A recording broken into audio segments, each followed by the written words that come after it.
coder-6academy.com. Dans cette session de formation, nous allons apprendre ce que c'est le CSS. Nous allons découvrir la syntaxe, quelques termes clés du langage et comment appliquer le CSS à un document HTML. Dans la partie bien démarrer avec HTML, nous avons présenté le langage HTML afin de rédiger des documents structurés et consultables par un navigateur ou un moteur de recherche. Par défaut, les titres apparaîtront dans une police plus grand que le corps de texte. La rupture entre deux paragraphes sera marquée par un saut de ligne. Les liens seront soulignés et colorés pour les distinguer du reste du texte. L'image que vous voyez montre comment un navigateur affiche un document HTML sans CSS. La mise en forme par défaut garantit un minimum de lisibilité même si l'auteur de la page n'a pas spécifié les règles de style. Le web serait un ennui terrible si tous les sites ressemblent à la page de notre exemple. Grâce à CSS, vous pouvez contrôler et paramétrer l'affichage de chaque élément HTML dans le navigateur et présenter vos documents HTML avec la mise en forme de votre choix. CSS est un langage basé sur des règles. On définit des règles de style destinées à des éléments ou des groupes d'éléments particuliers dans la page. Par exemple, je veux que le titre principal de ma page s'affiche en rouge. Dans le code que vous voyez, une règle CSS élémentaire réalise cette mise en forme peut être insérée dans un élément nommé style, à déposer à l'intérieur de l'élément Hey. Regardons un peu plus en détail ce que nous avons écrit en CSS. La règle commence par un sélecteur qui détermine l'élément HTML mis en forme. Ici, le style s'applique au titre de niveau 1, H1. Ensuite, une paire d'accolades à l'intérieur desquelles on trouve une ou plusieurs déclarations sous la forme d'une paire propriété-valeur. Chaque paire précise une propriété de l'élément sélectionné suivie de la valeur choisie pour cette propriété. La propriété et la valeur sont séparées par deux points. Chaque déclaration se termine par un point-virgule. À chaque propriété définie par CSS correspondent différentes valeurs possibles. Dans notre exemple, la propriété couleur peut prendre différentes valeurs de type couleur. Une feuille de style CSS peut être constituée d'une succession de telles règles. Dans notre exemple, nous avons deux règles. Une règle qui s'applique à l'élément H1 et une autre règle qui s'applique à l'élément paragraphe. Feuille de style interne. Les règles CSS peuvent être écrites directement dans l'entête HTML head dans l'élément style. On parle alors de feuille de style interne. Dans un site web, avec la méthode de style interne, le CSS doit être recopié dans chaque page. La mise à jour des styles nécessite donc de modifier chaque fichier. Pratique feuille de style interne. La documentation pour réviser cette partie est disponible sur notre site web coder-6academy.com. Dans ce travail pratique, nous allons apprendre la syntaxe de CSS et comment l'insérer dans un document HTML en utilisant le CSS interne. Pour commencer, nous allons créer un fichier HTML nommé index et l'enregistrer dans notre répertoire de travail.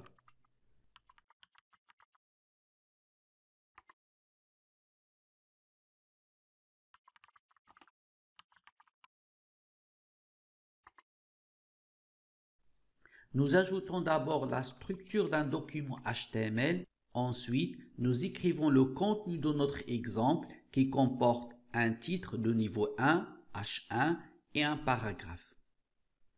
Vous pouvez changer ici le titre de la page en CSS interne.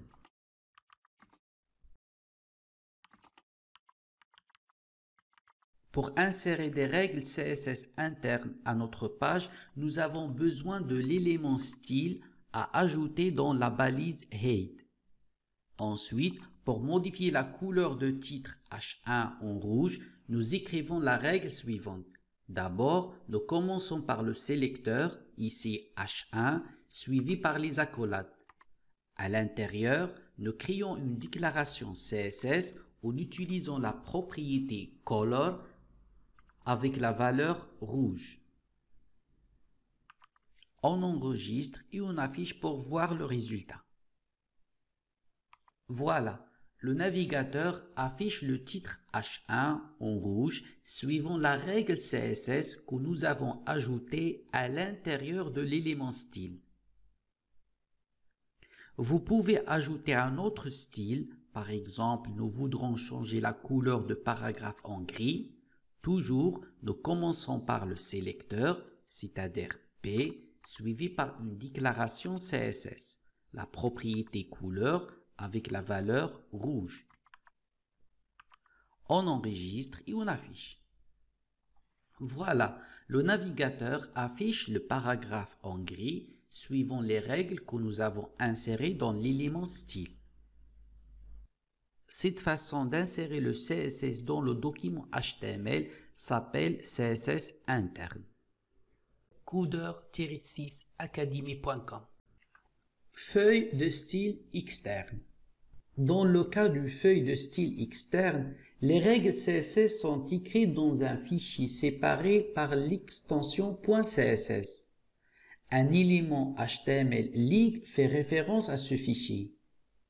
C'est la méthode la plus utile pour appliquer CSS à un document. Dans la plupart des cas, les différentes pages d'un site ont à peu près la même apparence. On peut donc utiliser le même jeu de règles pour l'apparence de base.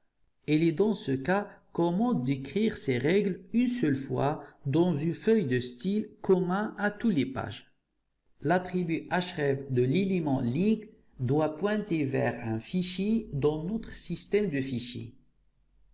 Le fichier CSS devrait ressembler à ça. Pratique feuille de style externe. Coder-6academy.com. Dans ce travail pratique, nous allons découvrir comment utiliser les styles de feuilles externes. Je vous propose d'utiliser le même fichier HTML que nous avons utilisé dans le TP-CSS interne. Nous faisons un copier-coller du dossier TP-CSS interne et nous changeons ce nom en TP-CSS externe. Ensuite, nous ouvrons le dossier TP dans Visual Studio Code. L'idée de CSS externe est d'enregistrer le code à l'intérieur d'un fichier texte avec l'extension .css et de l'importer à notre document HTML en utilisant la balise link. Dans notre cas, nous pouvons créer un fichier nommé style.css dans lequel nous ajoutons nos règles CSS.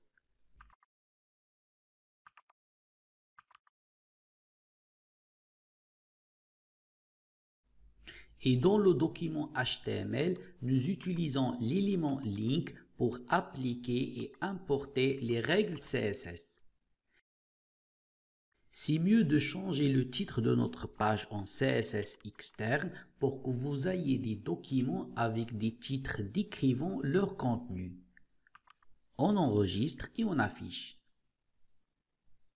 Voilà, le navigateur affiche très bien les règles CSS que nous avons insérées dans le document style.css. Dans notre exemple, le fichier CSS et le document HTML sont dans le même dossier, mais vous pouvez le placer ailleurs et ajouter le schéma par exemple, dans un sous-répertoire nommé style dans le répertoire courant, dans un sous-répertoire nommé général lui-même dans un sous-répertoire nommé style, dans un sous-répertoire nommé style à un niveau plus haut. Les styles en ligne sont des déclarations CSS qui n'affectent qu'un seul élément et sont déclarées grâce à l'attribut style. Cette approche est vraiment à éviter. Le code produit n'est pas maintenable. Les modifications ne doivent plus se faire pour chaque page, mais élément par élément. Par ailleurs, mélanger le CSS avec le HTML rend la lecture de code plus difficile. En plus d'une meilleure visibilité de code, séparer le fond de la forme rend le travail d'équipe plus facile. Il existe quelques endroits où les styles en ligne sont utiles, voire recommandés. Vous les verrez beaucoup utilisés dans les emails HTML afin d'être compatibles avec autant de clients de messagerie que possible. Pratique style en ligne. Coder-6academy.com. Nous allons découvrir dans ce TP comment utiliser les styles de feuilles CSS en ligne. Par même principe des travaux pratiques précédents, nous allons utiliser le fichier HTML que nous avons créé dans le TP CSS interne. On fait un copier-coller et on change le nom de dossier vers TP CSS en ligne. Ensuite, on ouvre notre dossier dans Visual Studio Code. Remarquez ici, à chaque fois, je change la façon comment je réalise les choses pour que vous ayez plusieurs méthodes à utiliser. Par exemple ici, j'ai ouvert le dossier de travail en utilisant le menu fichier au lieu de le glisser sur Visual Studio Code. Tout d'abord, supprimez l'élément style qui contient les règles CSS. Vous pouvez aussi changer le titre de document HTML en CSS en ligne.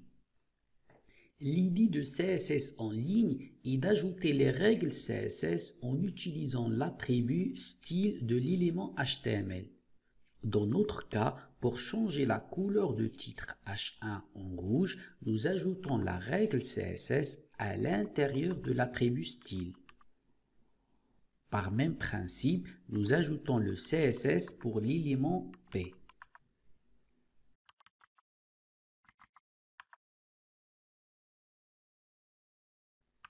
On enregistre et on affiche.